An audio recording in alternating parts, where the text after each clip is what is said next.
السلام عليكم ورحمة الله وبركاته ولا ليغا قاريغا دمانتين سو دوادا فيديو ليغ نو سار sidoo kale channelka hadii aad ku cusubtahay subscribe dheh shalay waa la soo dhaafay awa wixii tagay oo shalay ahaa miyaan soo celin karnaa miyaan arki karnaa jawaabtu waa maya wixii tagay waa xasuus ku jirta maskaxdaada ma ahan wax la taaban karo wixii tagay waa taariikh ma tirtiri kartid waxna kama bedeli kartid waxay ahaayeen wax qoran sabab ayayna ku dhacaan iska ilaaw dhamaan wixii aad soo martay oo dhibaato ah sababtoo ah ma soo celin kartid way dhamaadeen horey u soco ha ka murugan wixii la soo dhaafay xusuustooda maalin walba waxaad awooddaa xusuusyo cusub oo farxad leh in aad samaysid ha ka murugan wixii tagay oo adduunyo ah sababtoo ah Alle ayaa xigmadiisa kugu siiyay inta aad haysatid ee dheh alxamdulillaah waxa soo socda ayaa ka wanaagsan wixii tagay mid marnaba ha ilooban cashirkii aad ka baratay shalay si ay mar kale kugu dhicin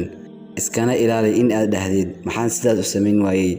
waxa fiicnaan lahayd haddii aan sidaas iyo sidaas samayn lahaa sababtoo ah nabiga sallallahu alayhi wasallam wuxuu leeyahay haddii ay kugu dhacdo arrin hadhihin haddii aan sidaas iyo sidaas samayn lahaa laakiinse waxaad dhahdaa qadarullah ma shaa facalu waxa kuu soo socda ayaa ka qurux badan waxaad soo weyday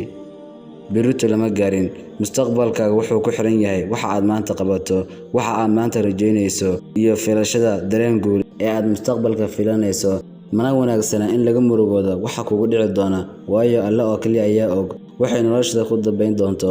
laakiin inaga Alle wuxuu in amray in aan khayr rajayno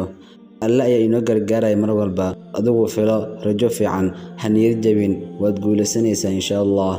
kaco istaag intii aad murugan lahayd qaba wax kasta oo kula haboon mustaqbalkaagana dhisaya ha u joojin caqabad kasta caqabad laftirkeeda fursad ka dhaxbaar haddii aad maanta gaajaysan tahay haddii aad maanta dhibaatoonayso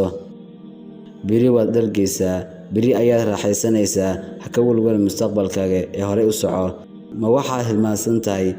dhammaan dadka guulaystay in ay nolol adag soo mareen bal ka waran haddii bilowgii hore ay rajo dhigi lahaayeen miyay gaari lahaayeen guulo maanta jawaabtu waa maya dhammaan dadkaas guulaystay mustaqbalkooda ayay rajo fiican ka lahaayeen waxaana maysan arkayn noloshooda say ahayd maanta haddaad faqiir tahay berito waxaad tahay taajir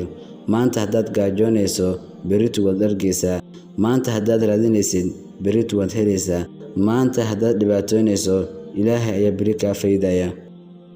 adigu ha noqon mid quusta adigu ha noqon mid mustaqbalka ka murugooda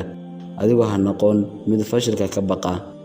aniga i aamin qof aan fashilmin ma guulaysto wadada guusha ciyaar laguma gaaro ma guulayso qof aan soo jabin soo rafaadin waxaad isweydiinaysaa meeqa mar ayay khasaareen dadka guulaystay meeqa mar bay guul daraysteen dadka guulaystay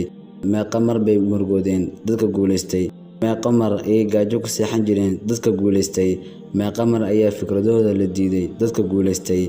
meeqa mar ayaa la yasay meeqa mar ayaa la niyad jabiyay meeqa mar ayay noloshooda ku fashilmeen waa maxay waxa aad adigu ugu duwan tahay mustaqbalka wuxuu gacanta ugu jiraa rabbigaaga isagana og xaaladaada wuu kuu naxariistay xilli uu ku abuuray ogow in nafaysan dunida ka tagin ilaa ay ka dhamaysato wixii Alle u qoray hadday tahay risqi hanti caafimaad caruur lamaane iyo nolol wanaagsan shaqaysa oo u halgama sidii idinka oo weligiin aan dhimanaynin u cibaadaysta sidii inaad hadda dhimanaysaan